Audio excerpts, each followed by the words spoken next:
family member. And it's something that, if you are not strong enough, it will tear you apart. Told by America's #1 royal source. We have incredible relationships, incredible access. We often know something is going to happen before the rest of the media does. You're going to hear revelations that you've never heard before. Harry and Meghan wanted to turn their public life into a private life. As a couple, they were under an incredible amount of pressure and scrutiny. They made it known how horrible this was, that their privacy was invaded in this way. But what would happen next was shocking. They dropped a bombshell that rocked the monarchy. This wasn't just headlines in England. This is headlines in every single country. This was panic stations for the royal family. And the world is waiting to find out what will happen next. What did it mean for their titles? What did it mean for how they could earn money? Not everybody's on the same page, that much we know. They are totally royal rebels. It's changing everything for the future of the monarchy. What happens now?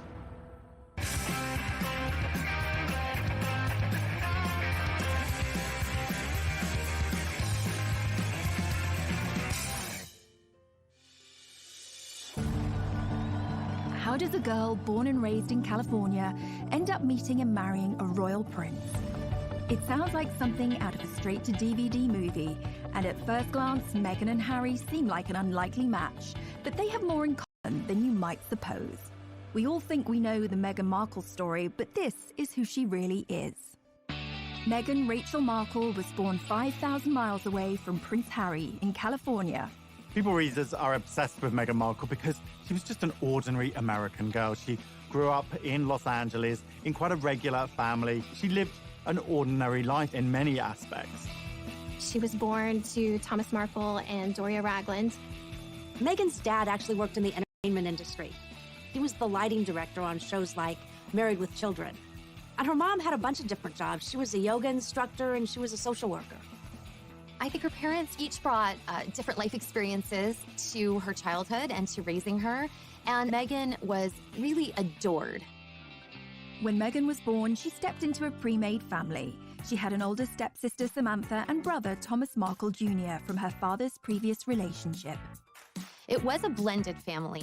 And one of the sweet stories from her childhood that she shared is that she had coveted a Barbie doll set that was called a Heart Family. And it came in a white version and a black version. Her dad actually went, unbeknownst to her, bought both sets and then mixed them so that it looked more like her family. It just goes to show how her biracial heritage. However, a happy life for this blended family was short-lived. By the time Meghan was 6 years old, Thomas and Doria's relationship had come to an end, and divorce followed, although it wasn't as acrimonious as some of the stories you may have heard. When Meghan first came on the scene, the royal scene, there was some really nasty speculation and headlines about Meghan's rough childhood, where she'd grown up, and really, frankly, racist approach to that, and it couldn't be further from the truth. They did everything they could to ensure that her childhood remained as loving and stable as possible, encouraging her creativity, making sure she was getting the very best education she could. In LA, Meghan attended the Little Red Schoolhouse and was soon writing to the very big White House. Yes, at the tender age of 11, she had already started campaigning for women's rights. When she was just 11 years old, she saw a dishwashing detergent commercial on television. It was by Procter & Gamble, and she felt it was very sexist. The gloves are coming off. Women are fighting greasy pots and pans with Ivory Clear. And Meghan said to her parents, why does it say women? Don't men also wash dishes? So her dad actually encouraged her to write a letter to Procter & Gamble, which she did, and the result was incredible. They actually changed the commercial to people across America. That got Meghan her first kind of national attention, and she saw that her voice mattered. Write letters and send them to the right people, and you can really make a difference for not just yourself, but lots of other people. As a teenager, Meghan attended the Immaculate Heart High School, an institution known for its liberal arts and drama courses. You know, Meghan always really wanted to be an actress. Even when she was in school, she was in her school plays and musicals. She was very popular, and she just sort of lit up the stage. After she graduated college, she was determined to make it as an actor. She had to start somewhere, and in 2000, She took a job as briefcase girl on the game show Deal or No Deal. Her role on Deal or No Deal, while it definitely wasn't showing off her acting skills, it was a great opportunity for her to get in front of the camera, to make some connections, and for people to see her on screen. After being a working actress for a while, her big break came in 2011 on the legal drama Suits, where she played paralegal Rachel Zane. Mike Ross? Hi, I'm Rachel Zane. I'll be giving you your orientation. Wow, you're pretty. Good. You've hit on me. We can get it out of the way that I'm not interested. No, I'm sorry. I would... Take notes. I'm not going to repeat myself. I love you. Rachel Zane actually was kind of a lot like Meghan Markle in my mind. She was very chill, and she had a big heart. She just wanted to help. Once Meghan hit the big time, she had a platform and could use it to further her passion for activism. Meghan also promoted herself on social media with her own lifestyle blog called The Tig. You'd think that with everything going on, she wouldn't have time for romance, but she did. Meghan met Hollywood producer Trevor Engelson in 2004, and they had a long relationship and wed in 2011, and they seemed like a great fit at first, both pursuing these careers in Hollywood, him behind the scenes and her in front of the scenes with Suits. But the marriage was not to be. They were under a lot of pressure trying to sustain a long-distance relationship, and it proved to be too much for Meghan and Trevor.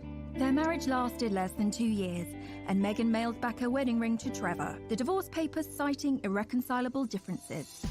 Meghan was back on the market and ready to find her Prince Charming, unaware that he was living in London and was an actual prince. Across the Atlantic, Harry had a very different upbringing and a life that would turn him into the man we know today. Harry was born into a family that can trace their ancestry back over 1,000 years. Let's take a quick look at his family tree. Harry's grandmother is the Queen, but she's also the Duke of Lancaster, and she's married to a Duke, the Duke of Edinburgh. Beyond that, we've got their children, the Prince of Wales, Prince Charles, that's Harry's dad, his brother, Andrew, the Duke of York, Edward, the Earl of Wessex, and Charles's sister is Princess Anne, but she's also called the Princess Royal. Prince Charles married Diana, the Princess of Wales, and they have 2 sons, William, the Duke of Cambridge, and Harry, the Duke of Sussex. Thanks to his brother's kids, Prince Harry is knocked back to 6th in line to the throne, and all being well, he's now never going to get his hands on the crown jewels. Although Harry was born into a world of breathtaking privilege, he suffered a tragic childhood. Harry's childhood is really rooted in tragedy. His mother was killed when he was just 12 years old, when she was chased by paparazzi in Paris, and so he had to deal with that tragedy at such a young age, which definitely affected him for life. For anyone who remembers the death of Princess Diana, one of the most heartbreaking elements was seeing her young sons, William, Harry, who was just 12 years old, having to maintain that famous stiff upper lip. Everyone had to be stoic and be this brave face for the nation, when Harry, a young boy, would have just been absolutely, crushed inside. We all remember the envelope with the word mummy on Diana's coffin. It just contained all of those intense emotions, and not think that later on, those feelings are going to need to be dealt with. Even an untroubled childhood can lead to a messy young adulthood. As Harry got older, he gained a reputation for being a rebel and a globe-trotting party boy. Harry's wild years throughout his 20s are well documented, from skirmishes with the paparazzi in public, to a costume party where he came dressed as a Nazi. It just was endless. But today we know that all the sort of rowdy times were kind of a last hurrah before he left for his service. Harry went from party boy to action hero when he joined the military, where he served for 10 years, including 2 tours of Afghanistan. He thrived in that environment. Perhaps it was a relief for him being able to step away from the spotlight. He was a particularly skilled Apache helicopter pilot and gunner, and rose to the rank of captain. During the military, he was able to get out of the public eye. He was able to be one of the guys. And that really allowed him an opportunity to blossom in a way that he hadn't when he felt a little more repressed in the royal family. This is when we really began to see Harry coming into his own.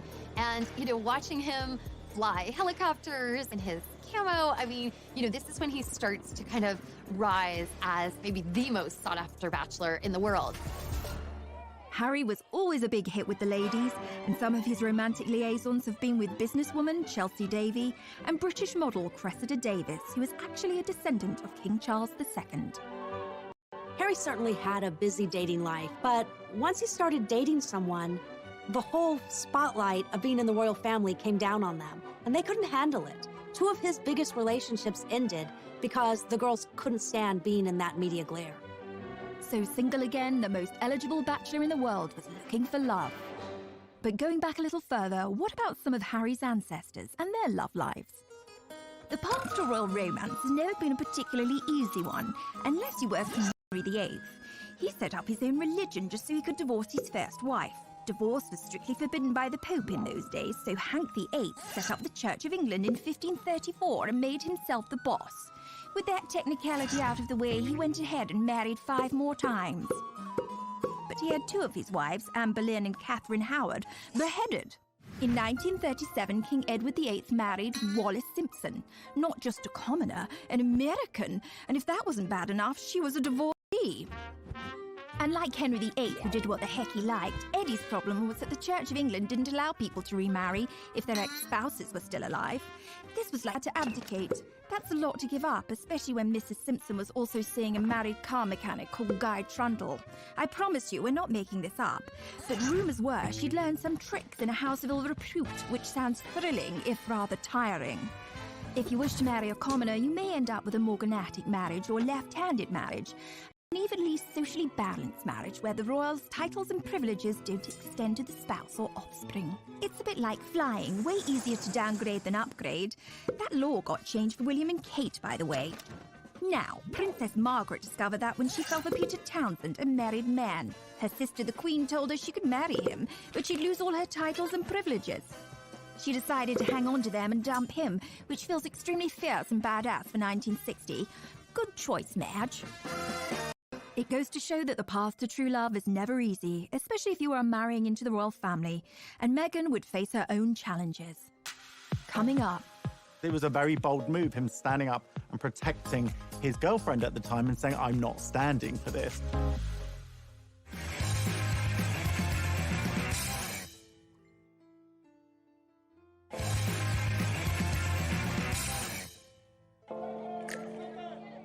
So how did this love story begin between Meghan and Harry? Well, it wasn't through a dating app. Instead, they were set up the old-fashioned way. Harry and Meghan met through a mutual friend in July 2016, and they had a blind date at an exclusive members club in London. I didn't know much about him, and so the only thing that I had asked her when she said she wanted to set us up was, I had one question. I said, well, is he nice? And it seems the stars aligned. Hello, I'm world-famous astrologer Angel Idealism. I have cast what's known as the Davidson chart of Harry Windsor and Meghan Markle. In essence, you take 2 individual astrological charts and you mesh them into one chart and you interpret it as one chart. What's interesting, while I'm looking at Harry's chart, I wouldn't automatically say, oh, here's a royal. Saturn is where we have approach avoidance. I want it, I don't want it. I'm gonna eat that muffin, I'm not gonna eat that muffin. So he has it on his power seat, and Saturn rules authority figures. So he's yes, no, yes, no, yes, no. I want to be an authority figure, I don't want to be an authority figure. Meghan Markle, with loads of sparkle. So she does have Venus in Virgo, which is a difficult Venus position. Venus in Virgo is, I love you, comma, but your feet are stinky. I love you, comma, but I know you're a royal, but could you not be? You know, they're so bloody good together because Harry is a Virgo. And of course, Meghan has Venus in Virgo. So when somebody's Venus is on your sun, it's like you meet and it's love at first sight. So it's all or nothing, do or die. A yes is a yes, a no is a no, generic coupling. After a handful of dates, things moved quickly, and Prince Harry invited Meghan to accompany him on a trip to Botswana in Africa.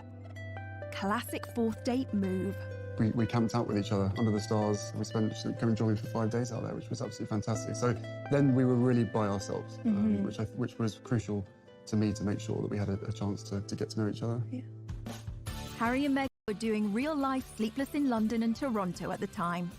Meghan's living in Toronto, where she has this busy career on Suits. Harry, of course, based in London. Like anyone knows, long-distance relationships aren't easy, but they found a way to make frequent trips to see each other as much as possible. For the first few months of their dating life, they were able to enjoy their secret love affair away from the glare of the media. But their relationship leaked out on October the 31st, 2016, with news Harry was dating an American actress.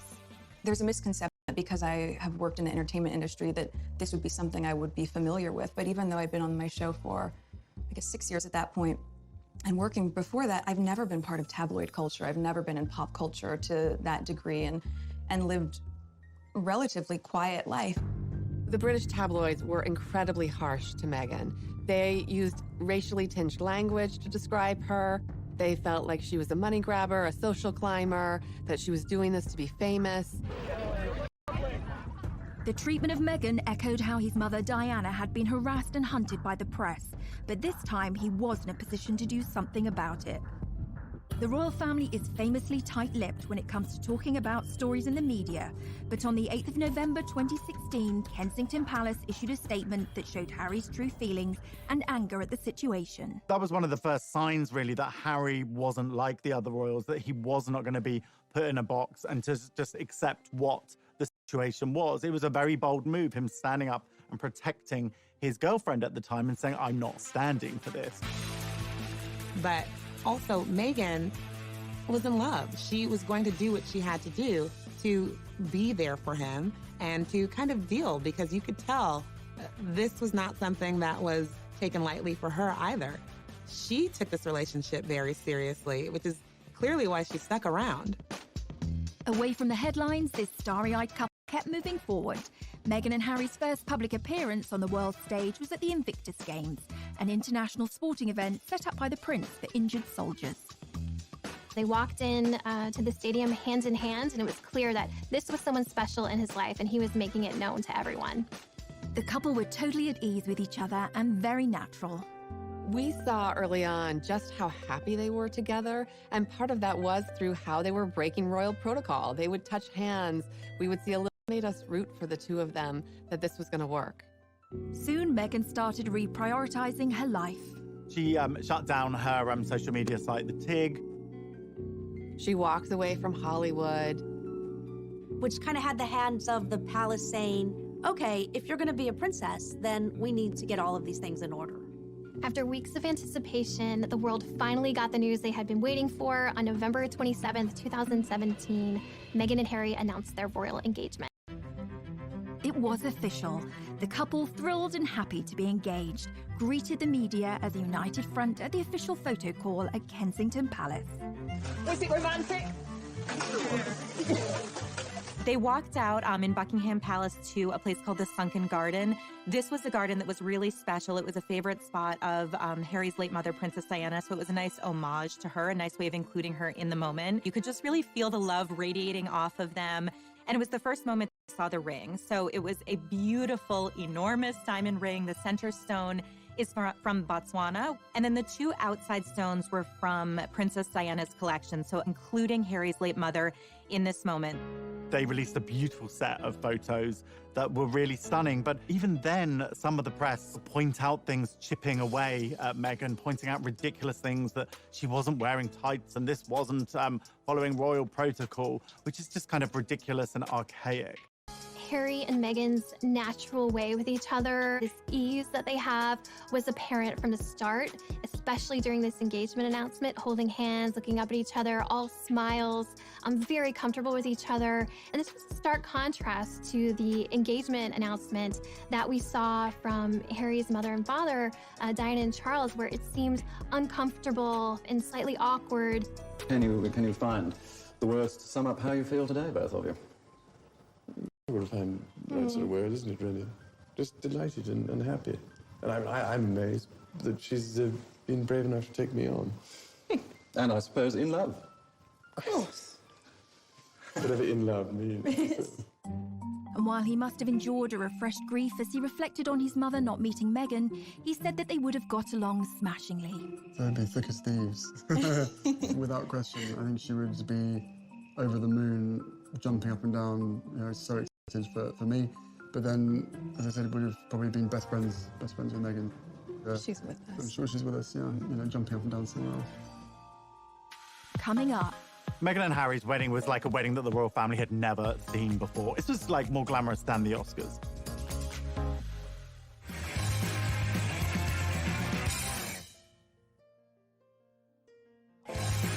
Waiting to find out when Meghan and Harry would be tying the knot. It was finally announced that the couple would get married on May the 19th, 2018. A royal wedding is the ultimate in pomp and pageantry. Royal fans just delight in a royal wedding. I mean, it's the fairy tale. The royal wedding is Cinderella's castle, Prince Charming, all of that rolled up into one.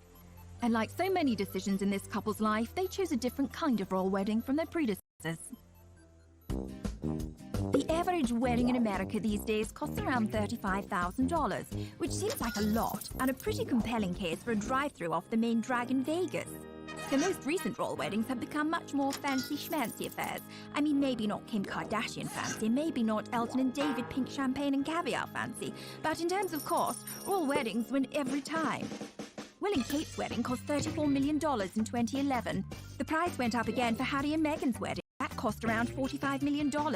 Sibling rivalry or just a lot of transatlantic flights? One of the most expensive royal weddings ever was in Monaco.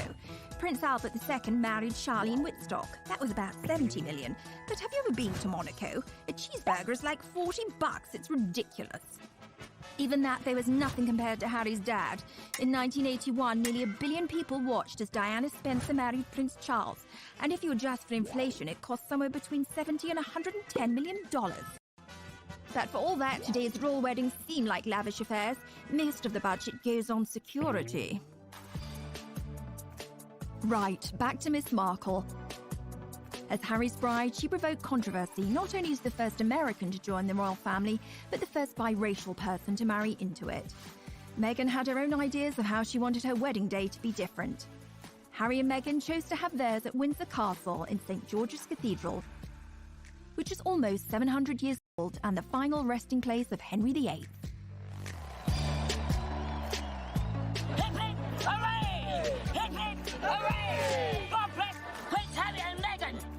On the day, millions of people from around the world tuned in to watch the ceremony. Because this is history. This is very important moment. It was a truly glittering and international affair. Meghan and Harry's wedding was like a wedding that the royal family had never seen before. It was Hollywood meets royalty.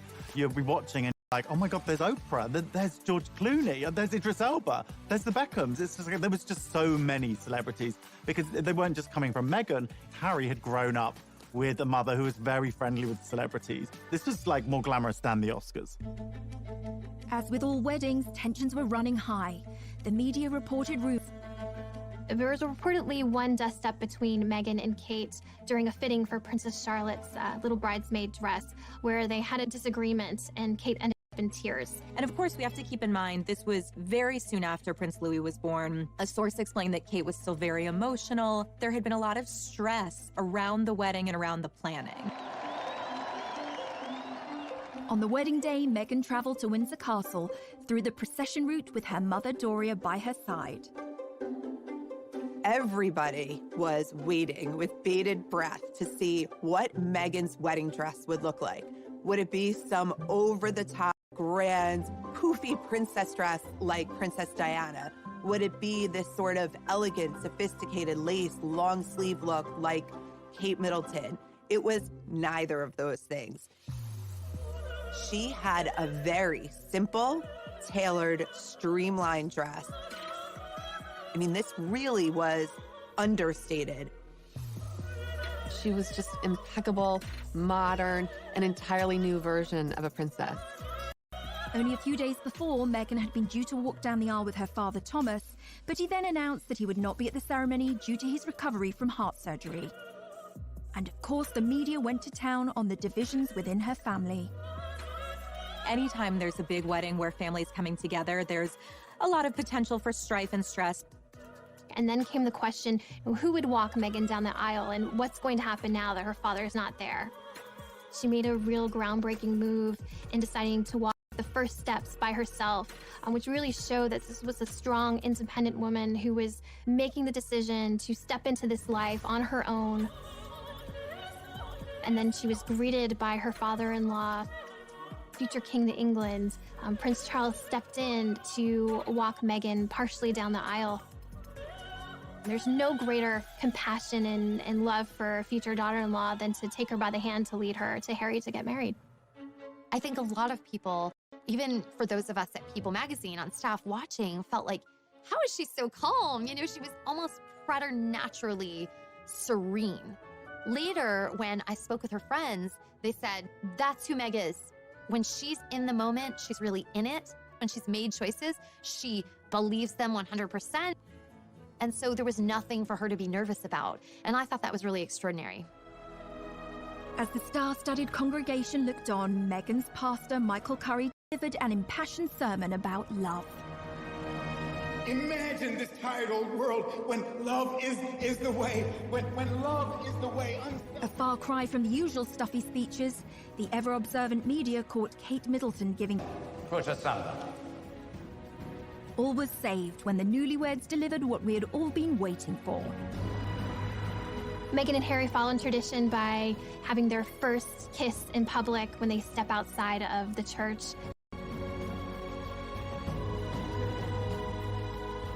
It was really the sort of like big PDA moment between the couple. The crowd went absolutely wild.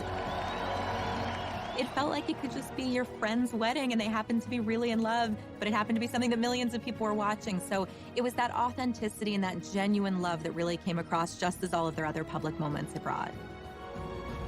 That day, the couple received a new title from the Queen, Duke and Duchess of Sussex, and their new life began. Coming up, they really felt protective of this new baby and wanting to make sure he had as much privacy as he possibly could from the very start.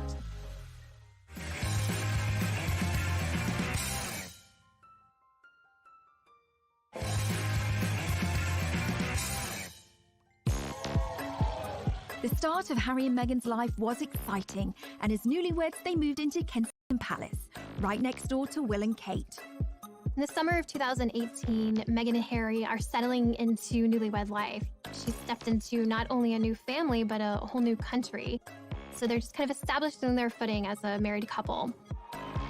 Meghan had done a great job being accepted into the royal family, and even the usually reserved Queen took a shine to her new granddaughter-in-law. The Queen herself wanted to show how much she was eager to welcome Meghan to the royal fold, and she did that by giving Meghan a ticket on board the royal train, which is how the Queen likes to travel. And in fact, you really felt that they had this chemistry between them, and Meghan was bringing new life and new joy to these outings. Meghan and Harry began their royal duties as Duke and Duchess of Sussex. But what exactly is a duchess anyway, and where do they fit into the whole royalty ladder? So, according to tradition, or Henry VIII, you have a god at the top of the heap, well, Natch, then an emperor, then a high king or queen, then a king or queen, then come your archdukes, grand princes and princesses, grand dukes and duchesses, then come your crown prince, and I mean, we're really climbing a long way down the ladder here, aren't we? After all them come duke and duchess. Fun fact, Meghan could actually be a duke. This isn't anything to do with which bathroom she uses. A woman can be called Duke's Tube. What about Harry, though? Well, he's a Duke of Sussex and also Earl of Dumbarton and Baron Kilkeel. The Duke and Duchess titles are kind of like a wedding present from the Queen. Here you go. I wasn't sure which toast you wanted, so I got you Hampshire instead. The annoying thing about being Duke or Duchess Cornwall and also gets the Duchy of Cornwall, which literally means if you live in Cornwall, he could well be your landlord. Although it won't be him coming and fixing your broken toilet, but he does get the cash from owning it. Unlike Cornwall, there's no Duchy of Sussex and therefore no cash. So, they don't get the cash, and guess what else Meghan doesn't have? Legal custody of her son Archie. According to a law from 1717, the Queen actually has governance over all the royal sprogs, including Will and Kate. You might think it doesn't really have any relevance today, but apparently decisions like which members of the royal family are allowed to get on the same plane, yup, the Queen makes that call. Back to the couple's first royal tour of Australia, Tonga and New Zealand. Meghan and Harry were an instant hit with the public. And this is where we get to see Meghan shine. And there was a lot of echoes of Princess Diana in terms of her bonding with people, with children, with a lot of the locals, giving speeches, which is something we hadn't seen Kate do before with such ease. Meghan was compared to Diana in another way as a world fashion icon. Diana led the way in setting trends in the world of fashion. Back in the 80s, everybody wanted the Diana cut, and she occupied a fashion arena that included Audrey Hepburn, Jackie Kennedy, and some of the other most stylish women in history. When Princess Diana was alive, she was, without a doubt, one of the most photographed women in the world. Diana brought an innate glamour and this beauty to the royal family. It took them from royals to pretty much celebrities, all because of her and just this endless interest and curiosity in all things Diana. In 2019, Meghan was named the most powerful fashion icon, and the term the Meghan effect was coined. Like most people, I love Meghan Markle's style. We like to say at People that everything Meghan touches turns to sold. And that's because when Meghan wears something, it translates into mega sales for the brand. In one of those tours, she actually wore a bag by Strathbury. The second she wore this bag, it sold out in 11 seconds. The Duke and Duchess of Sussex were in the honeymoon phase. The tour of Australia kicked off with bombshell news. The couple arrived into Sydney telling the world that they were expecting their first child. It was the most exciting way of kicking off a royal tour. This is a moment that the public, the entire world was excited about. Anytime there's a royal wedding, you wait for the announcement about the royal baby. This was massive news in the royal world, and for fans, I mean, it was almost too much to process. It was all happening at once. At the same time, we also noticed that Meghan and Harry are wanting to kind of put up the walls because they really felt he possibly could from the very start. Weeks before the baby was born, Harry and Meghan announced they intended to keep the plans surrounding their child's birth private. It was never announced where Meghan planned to give birth. This was a major change from Kate's birth plans.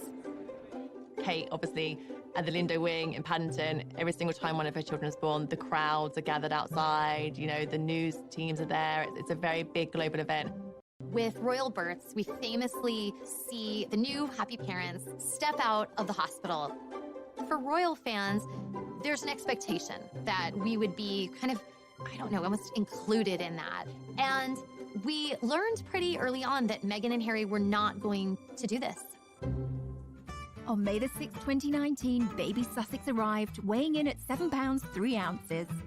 And it wasn't actually until the birth certificate of Archie was released we even knew what hospital they had gone to. Meghan said no way was she going to walk out of a hospital and into a crowd of thousands, you know, with every TV camera from all over the world there, which is what Kate did. But Kate felt that that was her duty. Meghan didn't feel it was her duty, so she didn't do it. They didn't want involvement from the press. They wanted to do it their way.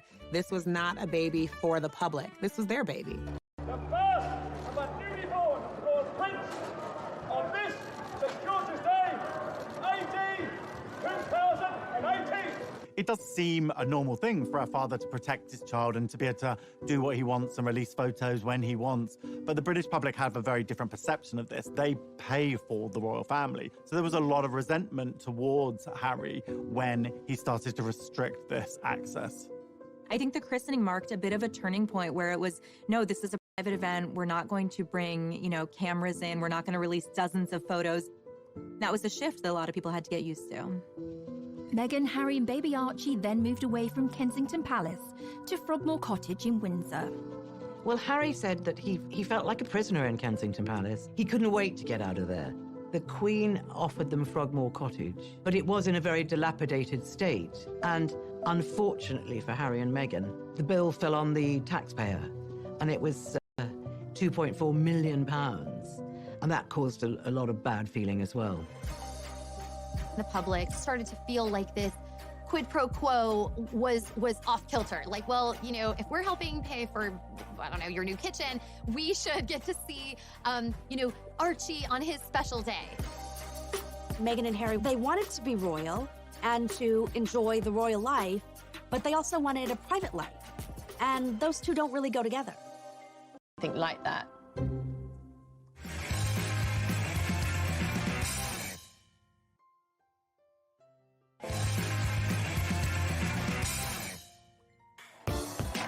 There's more to being royal than cutting ribbons and waving.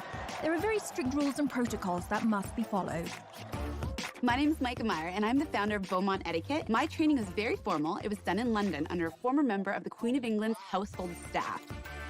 I think there's this heightened level of fascination when we all saw Meghan Markle marry into the royal family. We were like, wait, a real average person can become a real royal? In our minds, we just saw her go from A to B, but that definitely wouldn't have been the case. She would have been, practicing in royal aids, would have literally guided her throughout the entire process. Behind the scenes, she had to basically, in essence, join a royal training camp of how to become a royal. For instance, when you're addressing the Queen, she is Her Majesty, and after that, it's just ma'am, rhymes with jam, and it's always a curtsy, especially in public. Meghan, we saw it for the first time on TV, we were cheering her on, and the lower and the deeper her curtsy went, the more confident she became. And so we can see her confidence in her training kind of evolve. A lot of etiquette around the royal wave, and we actually see how she starts on that day that she was first engaged, and she's waving and very excited. And then we see her at the next event, and suddenly we see her fingers are together. And then we see that elbow come in even further, and then we see the polished wave in the end. Even the sitting position, that's one huge part of Meghan's training. We literally saw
The palace is what gives you the guidance that you need to go forward. That didn't really go over well with some people. Yet again, Meghan was feeling the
much to that, and it couldn't be further from the truth.